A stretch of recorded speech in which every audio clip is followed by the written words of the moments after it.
Boa noite a todos. Meu nome é Camila Balestrin, sou advogada e secretária desta Comissão de Justiça Restaurativa. O painel de hoje se chama Justiça Restaurativa nos diferentes ambientes e possibilidades.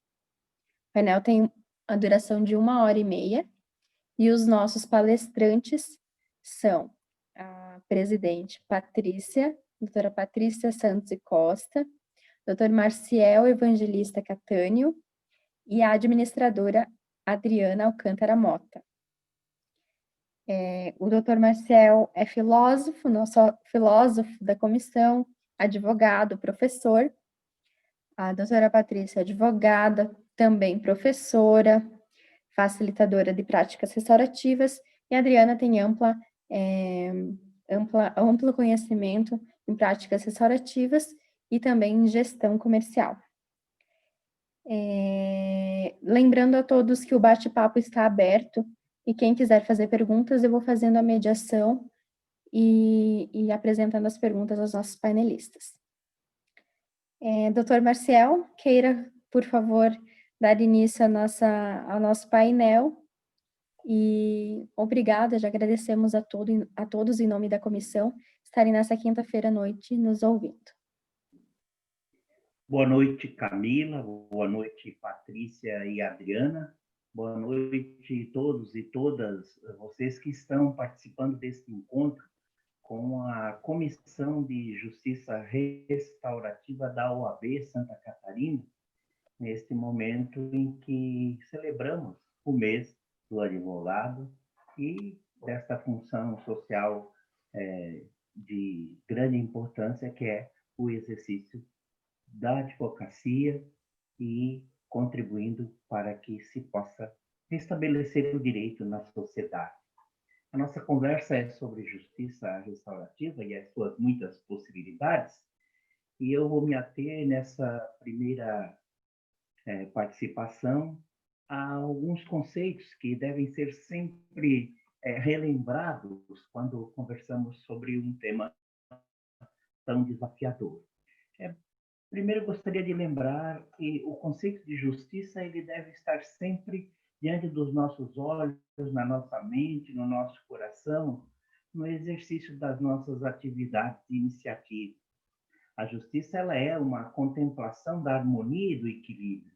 Aquele homem, aquela mulher que se dedica a contribuir com o restabelecimento do direito, com a construção da justiça, ele é alguém que traz diante dos olhos, no horizonte da sua vida, da sua existência, essa possibilidade de um ideal societário, de participarmos de uma sociedade onde a harmonia e o equilíbrio possam se fazer presentes.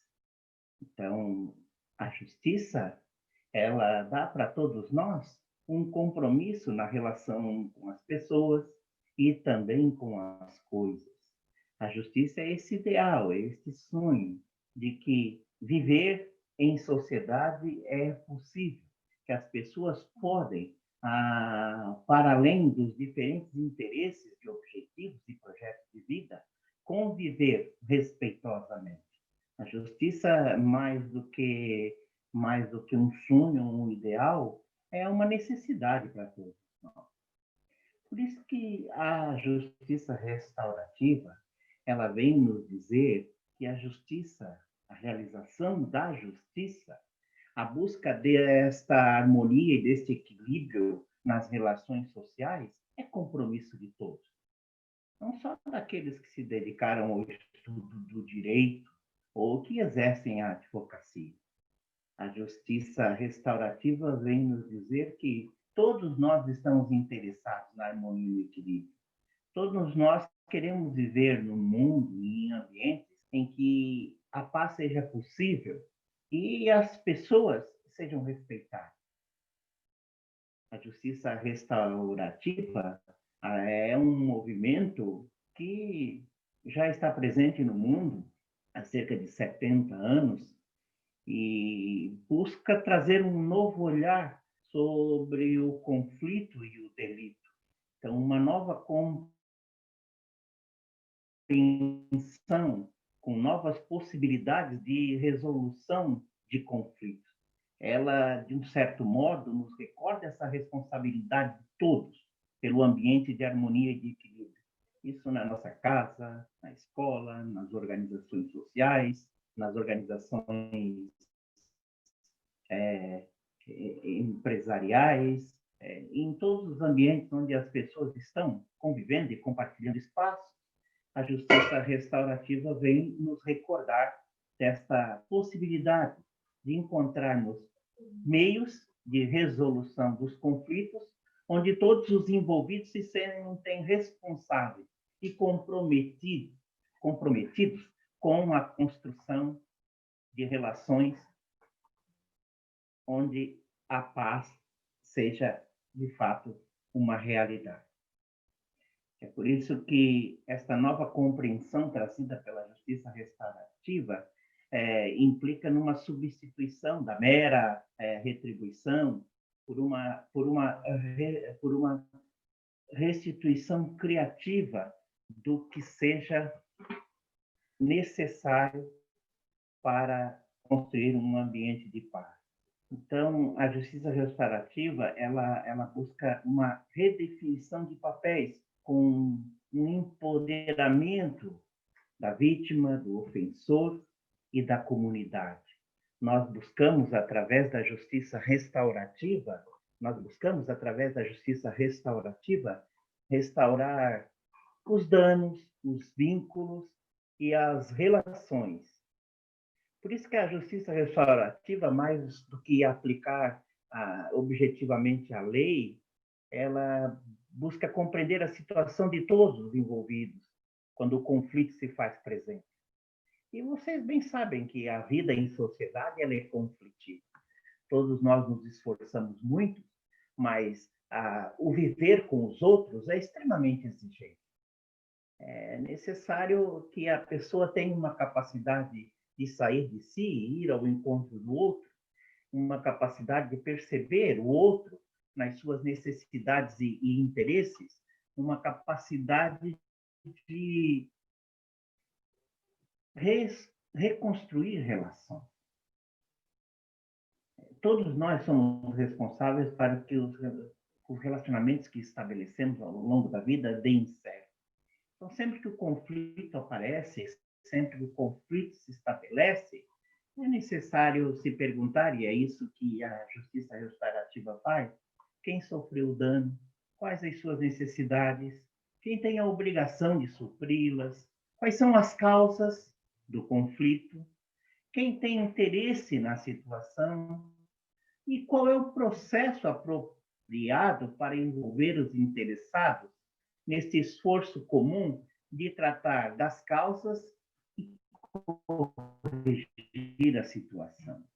É por isso que o nome restaurar, ele é pleno de significado. O nome restaurar, esse aposto qualificativo, e eu diria até magnânico, que é colocado junto da palavra justiça, restaurar, restaurativa, faz com que os indivíduos que se envolvem neste processo demonstrem que acreditam nas pessoas, demonstram que é possível curar, corrigir, ressignificar, retomar, voltar atrás e reconstruir os vínculos e as relações que o dano afetou, melindrou, dissipou. Então, esse é todo um novo olhar sobre o papel da justiça e também um novo olhar sobre o nosso papel. Os advogados e advogadas, também os construtores da paz, posso defini-los assim, como as pessoas de outras áreas de atuação profissional, mas que se dedicam à construção da paz. Aqui temos a Adriana e Camila e muitas outras pessoas que participam da nossa comissão, em diversas áreas de atuação, se dedicam à construção da paz. Então, eles participam desse esforço comum de restabelecer a harmonia e o equilíbrio na sociedade. Então, eles também são promotores da justiça. Promotores da justiça. Na medida em que vão aos mais diversos ambientes e tentam, de um certo modo, dar um novo foco para a ideia da justiça, que passa a ser o atendimento às necessidades de todos aqueles que sofreram as consequências de um determinado conflito, problema, dano, a restituição do direito àquele que se sente ofendido, aquele que ofendeu, aqueles que se sentem prejudicados num determinado processo, numa determinada situação, que eles possam, de um certo modo, repensar as suas relações familiares, as suas relações comunitárias, as suas relações de trabalho, buscando restabelecer vínculos que são profundamente necessários para que os nossos objetivos do indivíduo e dos grupos sociais possam ser alcançados. Porque a gente, embora a consciência nos faça muitas vezes ter a percepção de que vivemos só, mas os nossos projetos não se realizam se nós não formos ao encontro dos outros. Então, por isso que realizar o teu projeto de vida, o meu projeto de vida, é um empreendimento de muitos. E numa sociedade em rede como esta, muito mais precisamos dessas interações e desses relacionamentos para que os nossos projetos eles tenham sucesso.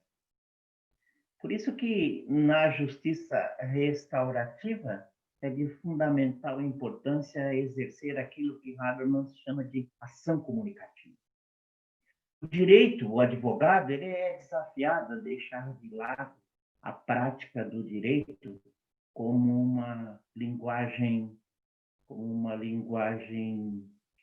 instrumental ou como uma linguagem estratégica e começar a criar pontes com a sua linguagem, começar a praticar aquilo que a filosofia de Habermas chama de linguagem comunicativa e criar ambientes onde as pessoas envolvidas num determinado conflito se disponham a se encontrar, se disponham a entrar em acordo sobre algumas regras e se disponham a aceitar que dessa conversa, desse círculo de diálogo e de construção de vínculos, prevalecerá entre os que se puseram a conversar o melhor argumento, a razão, a racionalidade, aquilo que representa o que é melhor, se não para todos, para o maior número de pessoas possível. Então, de fato, o mundo nos desafia, a nós, advogados, aos colegas que estão aí celebrando o mês da advocacia, o mundo nos desafia a ouvir, pensar no que se ouve e a falar. A participar de contextos discursivos, onde empoderados, todos aqueles que estão envolvidos numa situação de conflito possam se sentir responsabilizados e premiados, privilegiados pela solução encontrada. É isso que queremos com a justiça restaurativa, querida Camila, e passo a palavra para você. Obrigada. Agora convido a nossa presidente, Patrícia, para falar sobre a justiça restaurativa no ambiente escolar. Patrícia, por favor. Muito bem. Primeiro, muito boa noite, Camila, boa noite, querida Adriana, professor, querido colega de trabalho e colega de profissão, doutor Maciel. É com muita alegria, muita honra que eu estou aqui nesse painel, nesse mês da advocacia, fazendo parte deste grande evento da nossa casa. E aí, antes de fazer a minha fala, eu quero parabenizar o nosso presidente, o doutor Rafael Orne, pela garra, pela luta, né, da nossa profissão, em tempos de pandemia, ele tem feito muita coisa, ele tem realizado e tem levantado a bandeira da advocacia, e aproveito a oportunidade também para cumprimentar e parabenizar o Dr. Pedro Miranda, que está à frente, né, da presidência das comissões, sempre nos apoiando e nos amparando em todos os eventos e todas as ações. E, por fim, Dr. Marcos, que é o nosso diretor da Escola, né, Superior da Advocacia.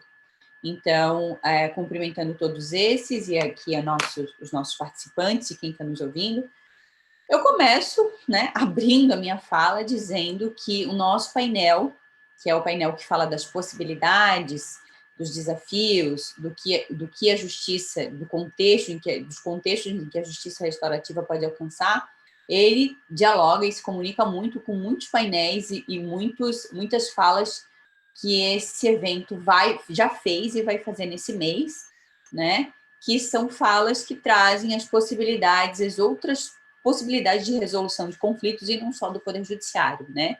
Que é o que a gente chama, e que quase todos os autores chamam hoje, do sistema multiportas. E aí a justiça restaurativa, como bem o Dr. Marcel falou, entra nesse sentido, né? Vamos resolver conflitos da nossa sociedade de uma outra forma, né? Dando a oportunidade das partes serem protagonistas, dialogando diferente, tratando o conflito diferente, dando empatia, fazendo com que o conflito a resolução do conflito seja mais humanizada. Então, antes de eu chegar lá, né, na JR, na Justiça Restaurativa no contexto escolar, eu já digo que a Justiça Restaurativa é uma outra forma de resolução de conflitos, juntamente com todas as outras formas que tem o sistema multiportas, que são, né, aqueles que a gente já conhece e já vem falando: a negociação, a mediação, a conciliação, a arbitragem, as práticas colaborativas, né? E aí, por fim, chega a justiça restaurativa, num jeito meio torto de chegar, né? Principalmente no Brasil, porque ela vem sempre nas questões criminais, mas a gente sabe que ela pode ser aplicada em outros tipos de conflitos, não só nos conflitos criminais, né? A justiça restaurativa, ela já está nas varas de família, nas varas de conflitos condominais, nas varas de conflitos bancários, e a gente sabe, então, que ela chegou também nos conflitos de relações escolares, né, de agentes e atores escolares. Então, a minha fala é bem voltada para o contexto escolar, mas antes eu quero dizer para vocês que a justiça restaurativa, sim, é uma mudança de paradigma, né? É uma forma diferente, uma atitude diferente de pensar e enfrentar o ato danoso, né? E aí eu digo que a JR, a Justiça Restaurativa, não é só para resolução de conflitos, muitas vezes, e principalmente no contexto escolar, ela é utilizada para impedir que o conflito, inclusive, se instaure, né? Porque é uma forma facilitada de diálogo, é uma forma diferenciada e humanizada de diálogo, e ela tem a finalidade de melhorar a vida em comunidade, né? E a gente fala em vida em comunidade, relações pessoais e em todos os contextos. Então, ela é uma metodologia, uma forma que ela está em constante construção, né? Então, muitas vezes, o que é justiça restaurativa, né? A justiça restaurativa ela é um conceito em permanente construção. Temos várias denominações, né? Ela é plástica, ela tem contornos bem particulares e é de acordo com a realidade social. Ela não vem substituir o sistema tradicional de justiça, mas ela vem complementar, né? Ela vem complementar a forma de resolução de conflitos. Muitas vezes utilizada lá no sistema judiciário, então, né, lá na forma judicial, e muitas vezes utilizada fora, né? E aí, quando a gente diz que ela é utilizada fora, e aí eu entro especificamente no meu tema, né? Nós não temos muito tempo, mas o meu tema é como que ela é aplicada e por que ela está na escola. Bem, a escola é base, a escola também tem conflitos, né? O Dr. Marcel falou que a sociedade é cheia de conflitos, ela é conflitiva em todos os seus espaços, e na escola não seria diferente. E aí, na escola, ela chega para facilitar a forma de dialogar e a forma de relações entre aqueles atores, né? Professores, funcionários, alunos, escola, né? Perdão, escola, a família, porque na verdade a comunidade escolar ela não é só quem está dentro da escola, né? Ela tem a ligação, ela tem ali os seus outros atores que também fazem parte da comunidade escolar e muitas vezes são atingidos por conflitos que estão dentro da escola, mas que têm reflexos fora da escola. Então, a justiça restaurativa, ela chega na escola com metodologias diferenciadas, né? Existem vários tipos de práticas restaurativas aplicadas em escola. Talvez a mais comum seja o processo circular, muitos chamam de círculos de construção de paz, práticas circulares, processos circulares, que é uma forma de transformar aquele ambiente, né? Então, assim, o que ele proporciona? Ele proporciona soluções compartilhadas, né? O professor Maciel, o doutor Maciel falou, que é uma forma de, vamos combinar, vamos fazer combinação. E essa combinação só se faz através do diálogo. Então, é uma justiça participativa, ela opera com soluções compartilhadas numa forma de promover uma pacificação social, e aí, né, no que eu estou aqui especificamente apontando no contexto escolar. Muitas vezes, quando há o dano, quando há o conflito, claro, a intenção é a reparação do dano, a intenção é restaurar, né, fazer a restauração daquelas relações que foram rompidas pelo conflito, mas não numa forma punitiva, né? Mas na escola eu vejo muito, né, e eu trabalho muito com a questão da prevenção do conflito. Então, levar a justiça restaurativa para prevenir o conflito. E aí, hoje, inclusive, né, com a questão da pandemia, e está se discutindo muito a questão de levar as práticas restaurativas como uma forma de metodologia escolar, né? Dar aulas, conversar sobre situações tanto do inventário escolar quanto fora, né, das situações, de outros assuntos, mas que tratam da humanidade, das questões socioemocionais daquelas crianças, daqueles professores, daqueles pais, daqueles que envolvem os servidores do contexto escolar, através de diálogos, né, com as metodologias da justiça restaurativa. Então, aí eu posso utilizar a justiça restaurativa dentro da escola para reparação de danos, né, para resolução de conflitos, né, uma prática pacífica de resolução de conflitos, né, com esse diálogo todo estruturado dentro das metodologias, das práticas com a metodologia apropriada, né, tem todo um formato para isso. Como eu também posso utilizar, hoje eu vejo, já estudei, estou lendo, estou vendo que tem alguns projetos já no país levando as práticas restaurativas como uma forma de metodologia, né? Uma metodologia de ensino. E isso é muito legal, porque é mais uma possibilidade para a justiça restaurativa, né? Dentro da escola. Prevenção, resolução e agora também com uma forma de metodologia de ensino. Então, tem inúmeras possibilidades, inúmeras potencialidades, né? Mas eu entendo que é um novo paradigma de sociabilidade, né? E, claro, para mim, principalmente, um caminho para a cultura de paz dentro do contexto escolar. O que eu entendo, né? Eu entendo que a justiça restaurativa dentro do contexto escolar, ela precisa ser praticada por pessoas capacitadas, né? Pessoas que têm um certo conhecimento, porque muita gente diz, a justiça restaurativa, o processo circular, os círculos, é sentar em rodinha e conversar. Não, né? São pessoas que têm um certo preparo para isso, tem todo um preparo teórico, depois um preparo prático, tem muita responsabilidade, né? Você tem que ter muita responsabilidade para fazer com que aquela prática seja segura, seja eficiente, né? E seja que respeite os princípios que a justiça restaurativa traz, né? Então tem algumas coisas, alguns aspectos, perdão, extremamente importantes quando se fala numa prática restaurativa e principalmente, né, dentro da escola, resolvendo ou não resolvendo conflitos, né? Porque está lidando ali com vidas, com questões emocionais de crianças, de adolescentes, de professores, do corpo docente, né? De famílias.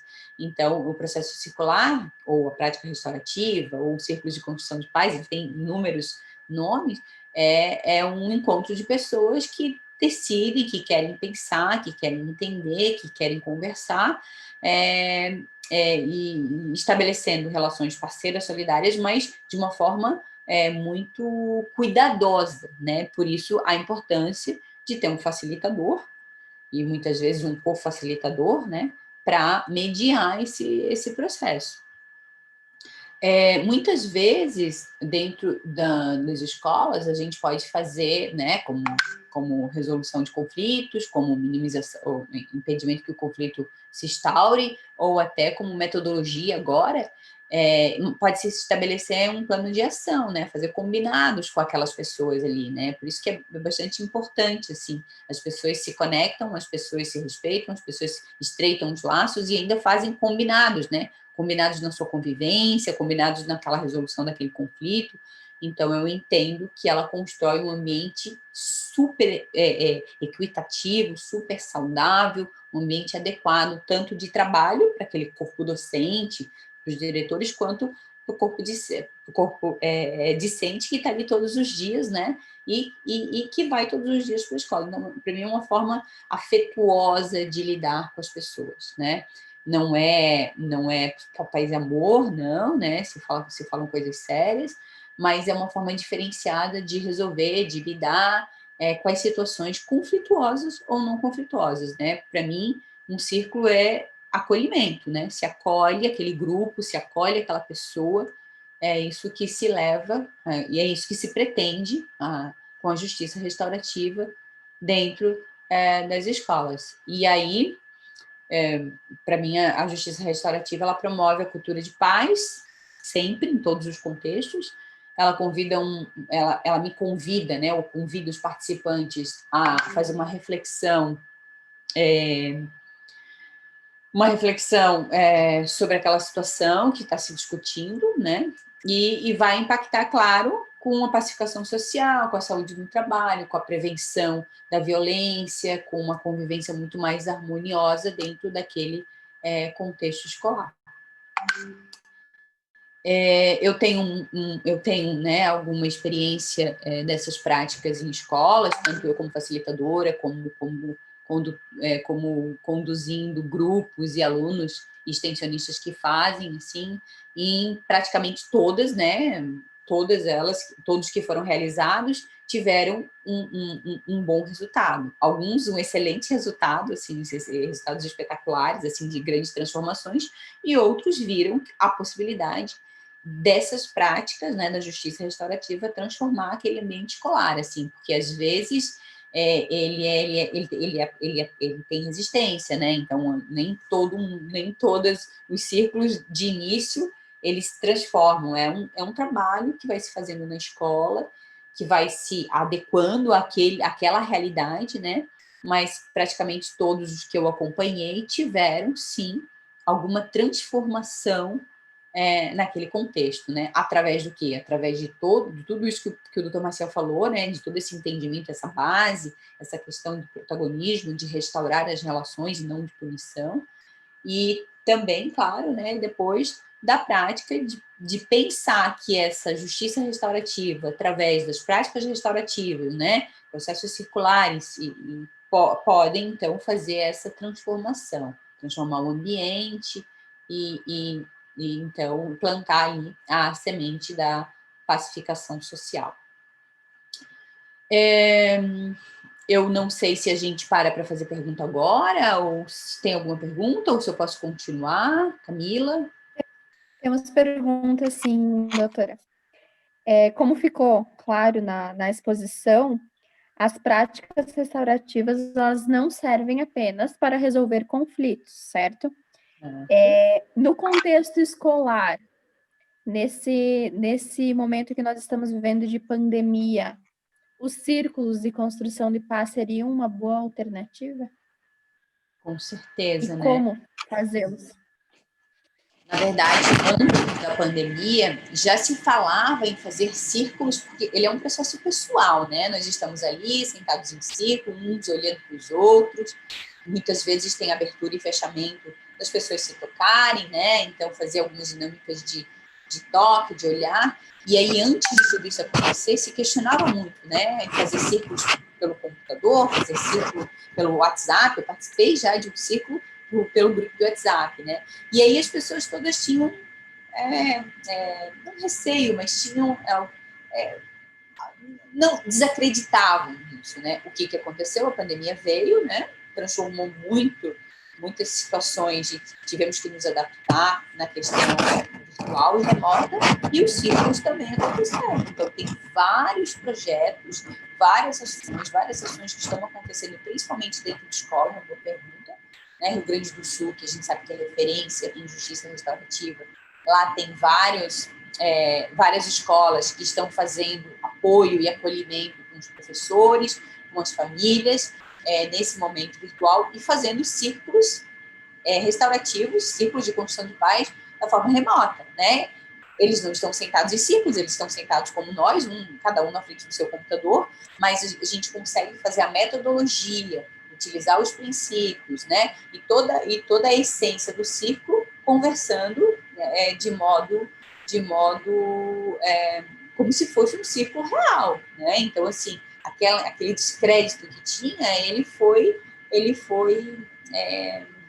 derrubado, porque está acontecendo, porque está dando certo, porque é uma forma de ouvir essas pessoas, né? De acolher essas pessoas, e aí, claro, né? Respeitando tudo aquilo que já se fazia presencialmente. Eu, particularmente, fiz 2 círculos, um participando e outro como facilitadora, um grupo lá de extensionistas de cursantes, não eram extensionistas da Sul, e foi muito legal. A gente se apoiou ali, né? Porque a gente também estava tendo alguns problemas de curso, e o que a gente vai fazer, o que não vai fazer, e alguns também angustiados com as suas profissões, e fizemos um círculo na semana retrasada de 2 horas, que foi um círculo restaurativo, que foi um círculo de acolhimento. Então, eu entendo que é super propício, não só para as escolas, mas a professora Adriana vai falar depois, que dá para fazer isso, né, com a família, que dá para fazer isso dentro das empresas, que dá para fazer isso nós, inclusive da comissão, né, fizemos um também, fizemos um círculo dias atrás, uma reunião de comissão, e a pandemia tá dando essa possibilidade, ou seja, esse desafio, né, e algumas ações dentro do contexto escolar estão fazendo. Santa Catarina tentaram fazer, um projeto, ele não vingou aqui com a nossa secretaria estadual, nem municipal, nem estadual. O Ministério Público tinha uma ideia nesse sentido, mas Rio Grande do Sul, especificamente Pelotas, está fazendo um trabalho muito legal. Já fizeram mais de 100 círculos virtuais, com várias escolas, com professores, famílias, alunos. É uma grande possibilidade. Era um desafio, ele já foi derrubado, né? Ou seja, ele já foi enfrentado. E está se fazendo, sim, muito legal, dá muito certo, acho muito, muito legal. Outro questionamento: as práticas restaurativas servem ou não como sistema de aprendizagem e de que forma? Eu falei um pouquinho antes, né?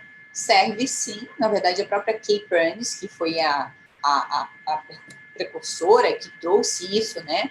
De outras nações e que levou para o sistema judiciário dos Estados Unidos e acabou vindo convidada por alguns brasileiros e acabou vindo, e ela é aqui a nossa grande mestre. Ela mesma diz, né, que as escolas poderiam sim dar algumas aulas em círculo, né? Os professores podem chegar, colocar os alunos em círculo e perguntar, inclusive, para eles como foi o final de semana, né? E depois vamos discutir, sei lá, uma situação do meio ambiente, vamos discutir o problema, né, o problema atual. Então, pode-se fazer sim, porque a metodologia propõe.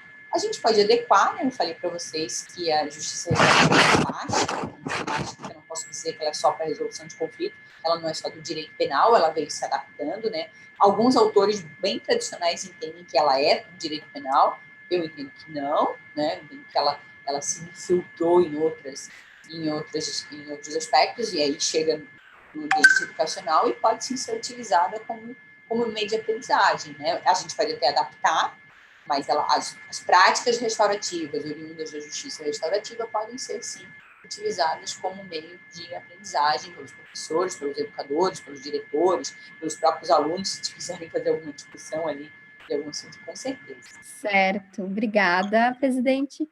Vamos passar a palavra agora para a Adriana, nossa administradora do grupo. Por favor, Adriana. Boa noite a todos. Obrigada, Patrícia. E Marciel, Camila. Perdão, eu não estou com a voz muito boa hoje, mas vamos lá. Agradeço muito a participação. E a parte que eu me propus a falar é sobre a justiça restaurativa dentro do ambiente corporativo. Se nós falarmos sobre a justiça restaurativa, a essência dela é buscar sensibilizar as pessoas quanto às práticas pacíficas de resolução de conflitos, né? Com a maior ferramenta que é o diálogo. E dentro das empresas, dentro das corporações, nós temos aí um berço de conflitos. Dentro da administração, da psicologia organizacional, nós trabalhamos 2 tipos de conflitos dentro da administração, que seriam os conflitos funcionais e os disfuncionais, que tem a ver com o que pode alavancar o grupo ou pode travar o grupo, digamos dessa forma. E dentro desses conflitos funcionais, para que nós pudéssemos trabalhar melhor as pessoas em termos de clima organizacional, para a gente trazer para o universo, o clima organizacional tem a ver com o ambiente que se trabalha, né? Com o que nós temos de convívio dentro do ambiente, linkado à cultura. A cultura da empresa tem a ver como se fosse o caráter de uma pessoa, como ela funciona, como ela trata em relação aos seus parceiros, aos seus fornecedores, aos seus clientes, enfim.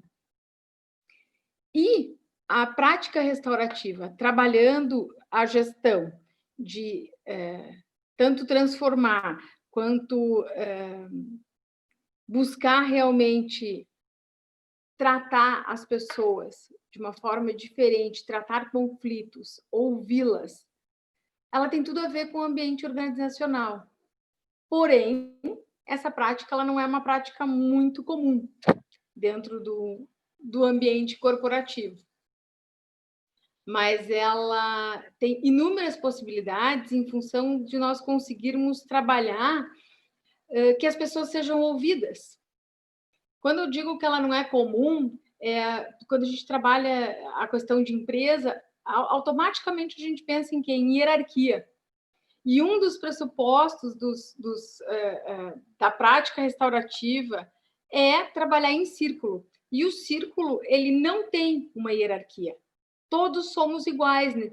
Durante um círculo de construção de paz, ou um círculo para nós tomarmos uma decisão, ou um círculo para nós aumentarmos um vínculo, né? Ou criarmos vínculos, ou estreitarmos vínculos. Mas isso é possível quando as pessoas, digamos, podem se despir de personagens, né? Trabalhar de fato a essência, trabalhar de fato o indivíduo e praticar a escuta. Isso dentro das corporações, um líder normalmente ele é muito avaliado pelo seu poder de comunicação. E entende-se que um líder hoje que pode conectar as pessoas é um líder que realmente possa ouvir. E a prática restaurativa, não importa se eu sou um colaborador ou se eu sou uma liderança, ela coloca todos no mesmo patamar, todos têm vez e voz dentro de um círculo, e a prática ela dá vez à humanidade das pessoas dentro da empresa. Isso nem sempre é valorizado, né? Nós, dentro das corporações, nós somos cobrados por resultados. E para que nós tenhamos bons resultados, nós temos que estar muito bem. E o muito bem tem a ver com o engajamento, tem a ver com compartilhar valores, tem a ver com compartilhar os mesmos propósitos. E o círculo de construção de paz, essa prática restaurativa, ela dá essa oportunidade quando nós sentamos e paramos para olhar para as pessoas, para ouvir as pessoas. E isso reflete diretamente, não somente no indivíduo, mas como no ambiente que nós estamos inseridos dentro de uma empresa. Não importa o tamanho da empresa, não importa o tipo de empresa, pode ser um escritório de advocacia, pode ser uma grande indústria, pode ser uma empresa que trabalha com marketing digital. Qualquer uma dessas empresas que eu estou falando, ela é impulsionada por pessoas. Então, a prática restaurativa, ela vem ao encontro de trazer, de fato, humanidade, vez e voz para esses ambientes, refletindo num ambiente melhor, refletindo em pessoas, entendendo melhor umas às outras e, por fim, né, trazer, prevenir, mediar e até transformar possíveis conflitos. Atualmente existe uma corrente interacionista, que a gente chama, que encara o conflito não apenas como natural, mas também como sendo necessário ao ambiente corporativo. E até mesmo desejável, porque, sobretudo, quando se precisa que o grupo seja dinâmico, ou que o grupo seja criativo, ou que o próprio grupo esteja aberto a mudanças. Quando nós trazemos a prática restaurativa para dentro do ambiente corporativo, ele muda as perspectivas, ele acaba com os julgamentos, ele traz mais respeito pelo colega, ele traz também muito a questão de eu conseguir me ver no outro, porque as histórias acabam não se repetindo, mas eu consigo ver os meus sentimentos no outro dentro de um círculo. Eu consigo ver os meus anseios, os meus medos, ou até mesmo as minhas possíveis vitórias, as minhas alegrias no outro. E essa oportunidade da prática restaurativa dentro do ambiente das empresas, o ambiente corporativo, ele dá uma ferramenta maravilhosa que é a escuta. E muitos colaboradores não se sentem ouvidos. E em qualquer instância de trabalho, seja uma pessoa que trabalha no operacional, uma pessoa que trabalha no tático, uma pessoa que trabalha no estratégico, ela tem a necessidade de ser ouvida. A gente está falando de pessoas, o ser humano tem essa necessidade. E o círculo proporciona isso. E mais do que isso, o círculo de construção de paz, ele, como prática restaurativa, ele, como o colega Marcel falou, ele realmente, o verbo restaurar, ele reintegra, ele faz com que as pessoas possam reconstruir os relacionamentos dentro de um ambiente corporativo. E fazer com que isso seja leve. Porque o ambiente corporativo, ele é, de fato, um ambiente que nós temos metas, que nós somos medidos por resultado. O próprio clima organizacional, ele é um indicador, sobre o que os colaboradores sentem a respeito do seu ambiente de trabalho. E com as práticas restaurativas, nós conseguimos resgatar, muitas vezes, questões que não vinham à tona, por justamente as pessoas se sentirem inibidas ou não se sentirem valorizadas. E o círculo valoriza. Você tem a vez e você tem a voz naquele momento. Você tem o direito de não falar, você tem o direito também de é um convite, né? O princípio do círculo, ele é um convite. Então, isso às vezes conflita por eu estar dentro de um ambiente corporativo pela voluntariedade. Mas o que acontece? Isso cai um pouco por terra, porque eu posso, no círculo, ficar em silêncio. Mas o círculo, ele é tão potente e ele é tão forte que ele funciona por si, a metodologia. Então, todos acabam tendo essa voluntariedade, independente da hierarquia fora do círculo. Eu não vou para lá, eu não sou obrigado a falar porque eu estou num círculo de construção de paz dentro de uma empresa. Quando isso se torna uma prática contínua dentro da empresa, isso é mais perceptível. Quando nós levamos um círculo de construção de paz para um roteiro específico dentro de uma empresa, pode ser que as pessoas todas não se sintam à vontade, mas está tudo certo.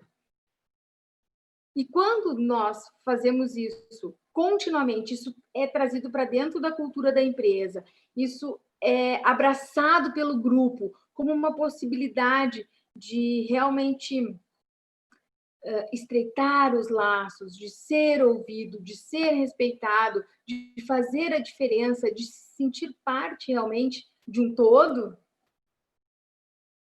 as pessoas se sentem melhores, as pessoas se entregam. O círculo de construção de paz, ele tem inúmeras formas de se trabalhar dentro de uma empresa. Eu posso trabalhar tanto para estreitar os vínculos, para uma tomada de decisão, para fazer escolhas. Então, é extremamente produtivo e extremamente humano uma prática restaurativa dentro de uma empresa. Pelo simples fato de você... Perdão? Não, pode concluir. Sim. Pelo simples fato de você realmente se sentir parte de algo e ser ouvido. Nós temos recebido várias perguntas, você acaba de responder uma delas, né? Por que aplicar nas empresas? Então, você já trouxe todas essas vantagens. Temos algumas outras que eu gostaria de ir interagindo, né, contigo e respondendo simultaneamente. O círculo torna o colaborador não invisível na empresa? Com certeza. Não invisível. Com certeza. Primeiro, pela vez e voz, né?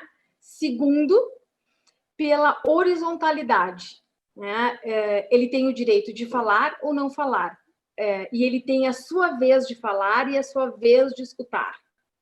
E isso, quando nós fazemos, por exemplo, continuamente dentro de uma empresa, a gente pode fazer isso por áreas, né? Então, dentro da minha área de trabalho, eu tenho um setor com 8 pessoas, com 10 pessoas, com 15, com 20, com 25 pessoas. E é possível, sim, fazer um círculo, e eu digo mais, eu acredito que um círculo de construção de paz, ele é capaz de transformar um ambiente de trabalho muito mais colaborativo, muito mais humano, e que todos têm, de fato, reconhecido o seu valor. Ele pode cuidar, inclusive, da saúde mental desses colaboradores? Muito, muito, no sentido de diminuir estresse e romper barreiras, né? Isso pode falar. Se nós fôssemos falar dos princípios, né, de uma prática restaurativa, você falou da voluntariedade. Um patrão, por exemplo, não pode obrigar um funcionário a participar. E se esses círculos forem contínuos, o que é bem visto por nós, mas digamos que um colaborador não se sinta à vontade de participar e aquilo está ocorrendo a cada mês, a cada semestre, enfim. O que acontece? Existe uma premissa que o que acontece no círculo fica no círculo, tá? O que é tratado, existe uma um grande valor, que é a confidencialidade. Mas o que acontece? Tá? As pessoas se sentem tão bem com a força e com a potência do círculo que elas levam esse bem-estar, essa sensação para fora do círculo, de que, nossa, como isso foi bom para o grupo, de como isso foi bom para o indivíduo, e isso contagia. E acontece de algumas pessoas no início não quererem participar, ou chegarem no círculo totalmente, você já vê pela posição, totalmente fechado. A linguagem corporal dela já diz que ela não queria estar ali. E assim, em todos. Os laços. Muito. Em todos os círculos que eu já participei, é transformador. Claro que isso tem a ver com a condução, tem a ver com um roteiro bem feito, tem a ver com o porquê da gente estar fazendo um círculo, né? Tem todo um preparo antes para que isso aconteça bem. E falando também um pouquinho de volta da questão da hierarquia, de um patrão, como você colocou, e um subordinado, ou um funcionário, um empregado, enfim, a gente começa um processo desses, é muito bom, do topo para a base. O que é o topo para a base? Eu vou sensibilizar primeiro os gestores, primeiro a parte estratégica da empresa, para que ela, de fato, compre a ideia, interiorize, se aproprie da questão restaurativa, para disseminar isso no resto da empresa. Porque qualquer líder, ele é espelho. Se o líder não acreditar e não seguir os pressupostos e não seguir os valores da justiça restaurativa, esse processo vai ser muito mais longo. Entendido. Obrigada, Adri. Deixa Se quiser fazer mais alguma consideração, mas nós temos também uma perguntinha para o nosso filósofo, nosso querido Marciel. Marciel, está Fica à aí? vontade, Camila. Oi. Obrigada. Qual a relação da filosofia com a JR, com a Justiça Restaurativa? A relação fundamental é que a filosofia ela se ocupa do entendimento das coisas. E a justiça restaurativa, ela é um movimento que teve início com um questionamento do modo como o conflito era tratado dentro das comunidades. E principalmente desta comunidade moderna da qual participamos, onde a resolução dos conflitos, a responsabilidade pela resolução dos conflitos é terceirizada pelos indivíduos. Nós colocamos na mão do Estado a responsabilidade e o poder de solucionar os conflitos que fazem parte da nossa vida. Então, o início da JR é uma reflexão filosófica sobre um estado de coisas que está posto na sociedade. Porque a filosofia, ela pretende sempre ver as coisas na sua radicalidade, com racionalidade e com universalidade, vendo todas as implicações de determinada situação. Vejam, por exemplo, no entendimento dessas questões, quando a colega Adriana fala de conceitos, quando a colega Patrícia fala de conceitos que são aplicados no ambiente das escolas ou no ambiente das empresas. A filosofia cuida da compreensão dos conceitos. Quando eu escutava a fala delas, eu pensava sobre os conceitos de conflito e de poder. A mudança, a transformação pela qual todos nós lutamos e desejamos, passa por uma compreensão diferente do conflito. A Adriana adentrou um pouco nessa reflexão necessária, que é uma reflexão que está lá no mundo da administração, na cultura organizacional, na antropologia das organizações, e que é fruto da reflexão filosófica sobre o mundo da empresa. Porque há uma diferença entre você simplesmente participar e trabalhar numa empresa e de você pensar, tentar compreender o ambiente em que você está participando e trabalhando. Quando você não se contenta simplesmente em viver, mas tenta compreender as relações de um ambiente no qual você está inserido, isso é filosofia. Então, o entendimento do conflito como uma possibilidade de, na crise provocada pelo conflito, ressignificar valores, é de fundamental importância a compreensão disso na escola, na família, na empresa, na sociedade como um todo, em qualquer grupo social onde os seres humanos estão reunidos. Esse é um conceito de fundamental importância, mas eu gostaria, Camila, de registrar um outro, que é o conceito de poder. Hoje eu estou muito preocupado com a questão do entendimento do poder. Por que nós, de um certo modo, nos contentamos em repassar para o Estado e para as estruturas jurídicas do Estado a resolução dos nossos problemas? Porque a nossa sociedade ela é construída a partir de relações verticais. E aí apareceu um pouco no questionamento que foi feito sobre o colaborador, o trabalhador, o patrão. As relações na nossa sociedade são verticais. Na escola, é a professora, a diretora, o supervisor. Existe uma hierarquia que, de um certo modo, dificulta a circularidade. Dificulta a pessoa ter um sentimento de pertença àquele ambiente. Então, é preciso compreender o poder de um modo diferente.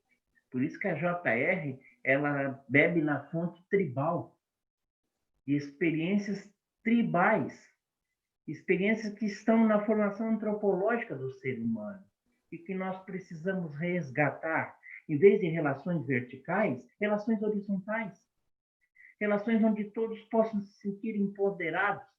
Por isso o círculo e não o auditório. Então percebam, Camila e colegas, como que a compreensão dos conceitos, e isso é tarefa da filosofia, ajuda a vislumbrar a possibilidade de um mundo novo e de novas relações.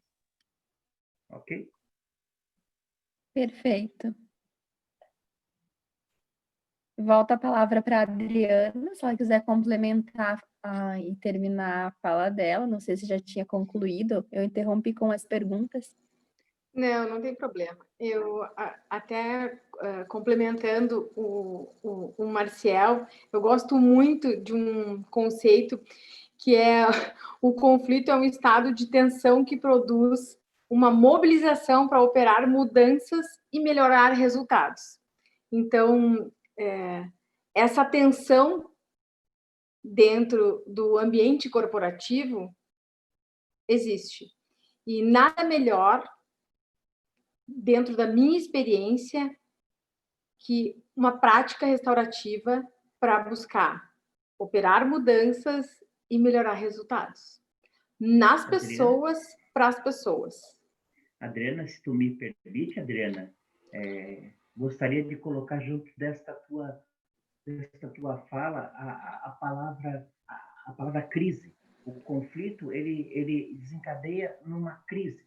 Filosoficamente, a palavra crise vem de um processo de purificação do ouro chamado crisol. Pelo fogo, as impurezas elas vão sendo separadas do ouro. E o que sobra depois da crise é algo purificado. Então, eu acho que é preciso compreender o conflito que gera uma crise como uma possibilidade, como você bem falou, de purificação. E a purificação implica em ressignificar os valores. Uma família que dialoga, uma empresa que dialoga, uma escola que dialoga, ela pode, de fato, ressignificar valores. E a palavra valor vem de vales, do latim, que significa peso. O que realmente pesa na vida da gente? O que é realmente importante? O que é essencial? O que, de fato, é extremamente necessário para continuarmos juntos, enquanto grupo, em torno de um objetivo comum? Eu posso pensar isso para a família, para a escola, para a empresa e para a sociedade e para o mundo como um todo. Então, nós estamos agora numa pandemia, vivendo um momento de crise.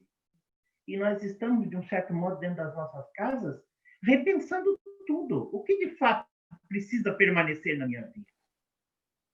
ressignificando valores. E o círculo, a justiça restaurativa, possibilita esse lugar onde as pessoas podem se tornar sujeitos, empoderadas, terem a fala, o direito da fala, como vocês duas falaram, e ressignificar valores fundamentais para a vida. Perfeito. Obrigada, Camila. Obrigada, Marcial. O professor Marcial acabou de falar e complementar aquela pergunta, Camila, que você me fez, né? Sobre a importância ou a possibilidade de fazer os círculos na pandemia, né? Se eles podem, se são possíveis e se são necessários. Ele acabou de falar aí, o diálogo, né? Dentro das escolas, dentro das empresas, dentro das famílias, né? E fazer esse diálogo através das práticas restaurativas. Exato. Mais uma pergunta direcionada à fala da Adriana no ambiente corporativo. Se ainda encontramos muita resistência dos gestores e dos colaboradores para a realização das práticas. Depende a empresa. Em empresas de pequeno porte, eu sinto uma resistência maior, tá? Em empresas maiores, empresas mais colaborativas, né? Eu gosto muito de falar em que tipo de líder, né, que nós queremos e quais são os líderes que nós pensamos, e eu sempre falo muito em liderança conectiva. Essa liderança conectiva, ela tem que ligar pessoas, processos, vidas, o ambiente como um todo.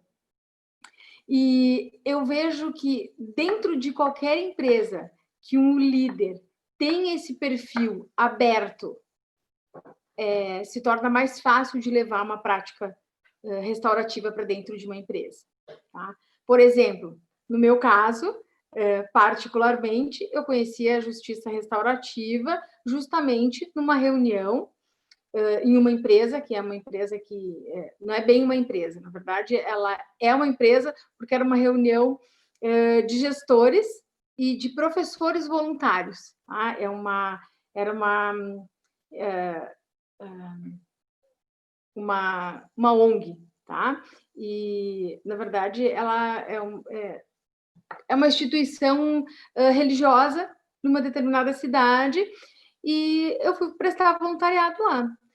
E essa reunião com todos os professores e com todos os gestores dessa ONG foi feita com base na justiça restaurativa. E eu não conhecia, trabalhando com gestão e com desenvolvimento de lideranças, e, enfim, e com gestão comercial, nunca tinha participado de uma reunião que fosse conduzida com base num círculo de construção de paz.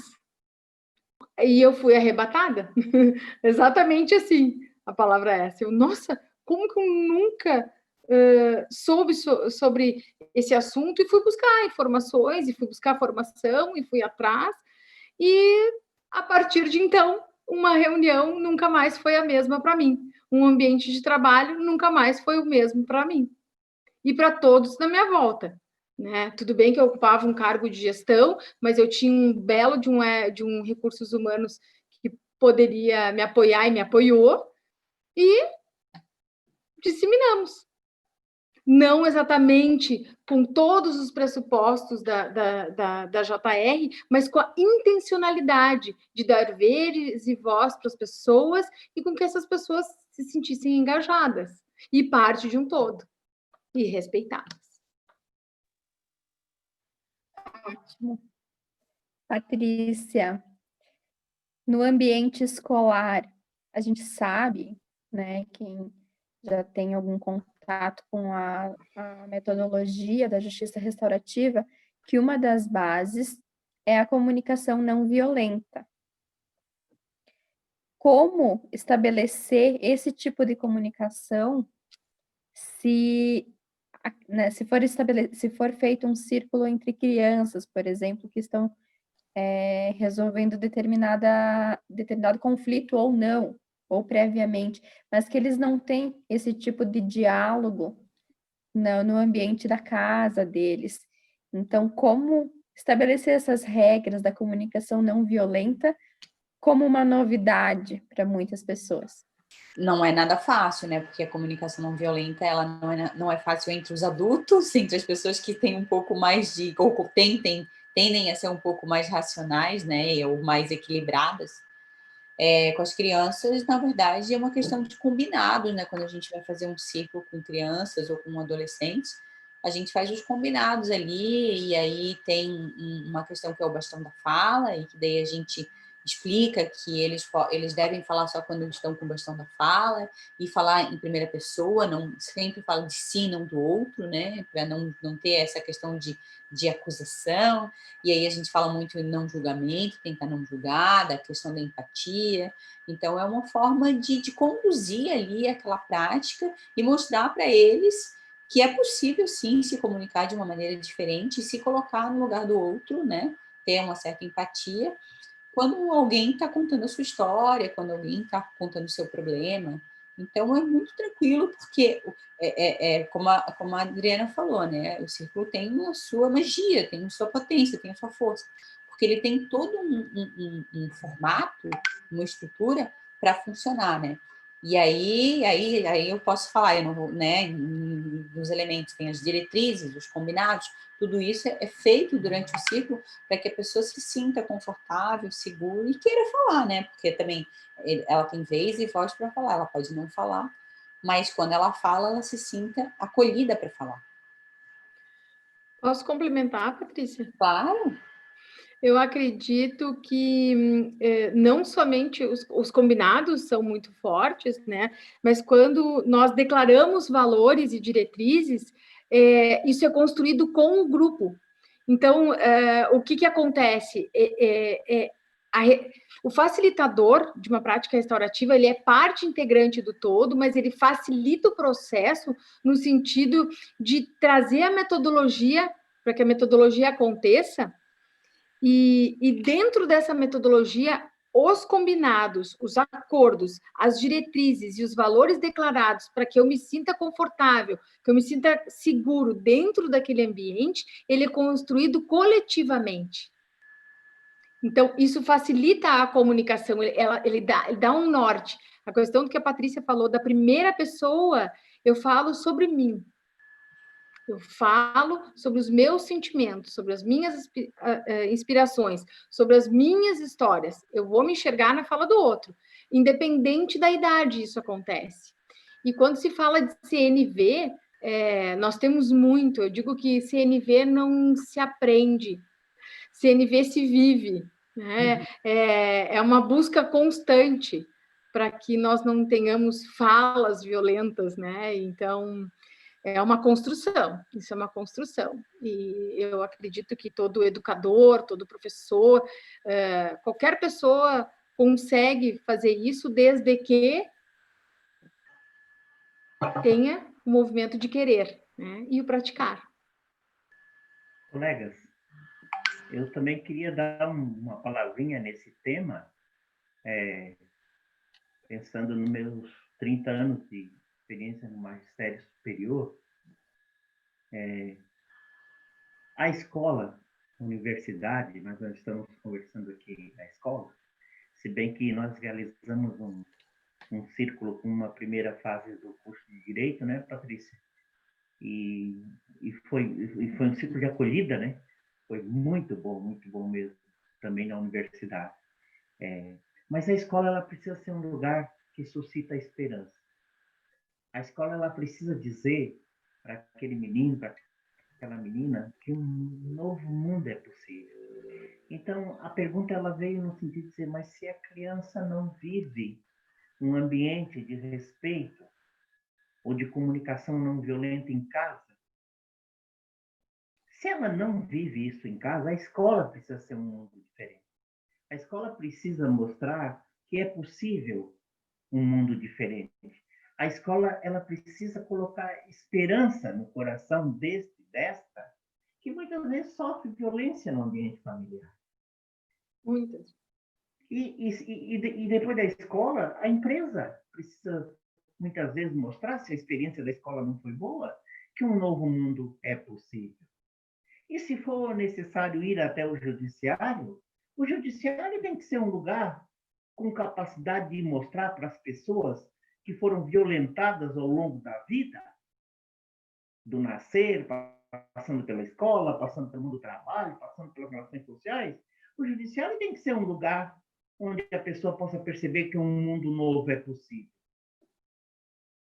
Então percebam, a gente tem que ter um outro olhar sobre as coisas.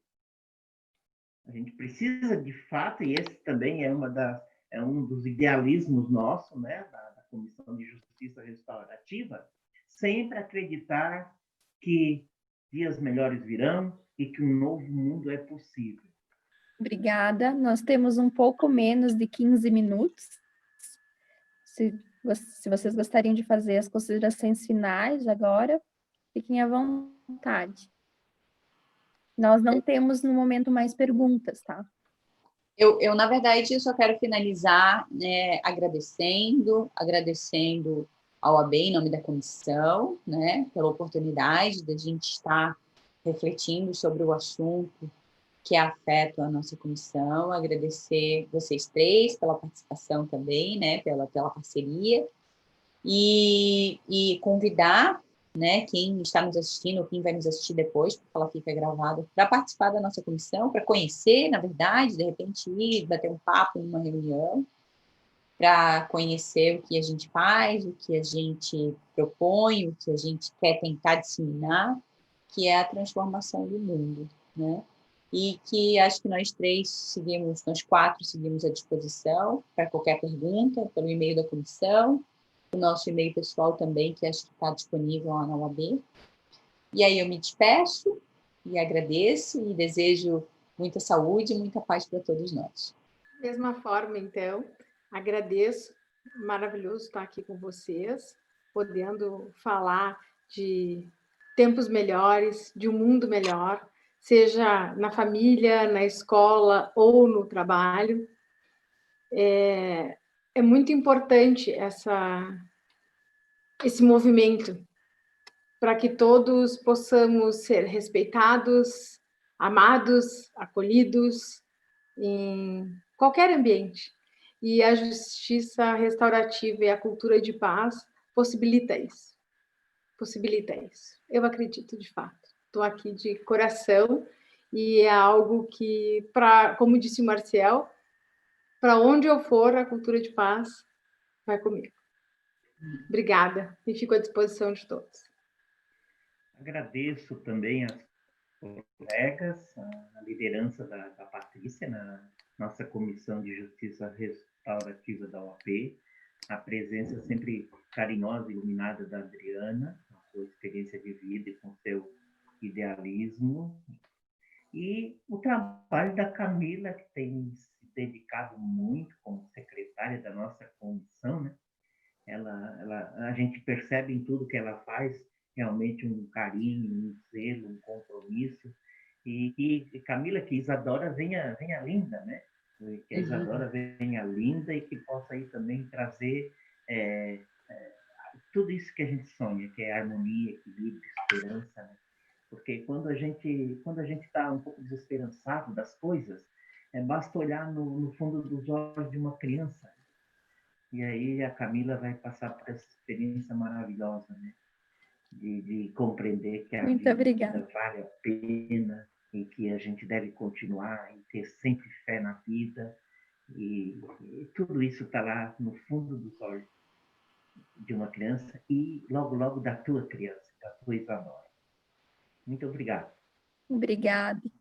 Obrigada. Ela é privilegiada de ter ouvido toda essa conversa, essa experiência de vocês, com certeza.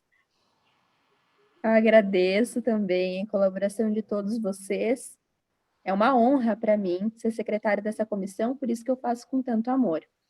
E quem quiser nos seguir no Instagram, a nossa comissão fez um perfil, que é Comissão JR OAB Santa Catarina, OAB-SC.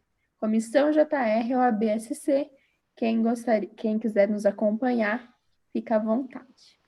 Eu agradeço a presença de todos que nos ouviram, que perguntaram, e os nossos painelistas queridos. Desejo uma boa noite a todos e seguimos à disposição. Obrigada. Boa noite. Boa noite. Até mais. Tchau, gente. Boa noite. Tchau, tchau. Boa noite. Obrigada, gente.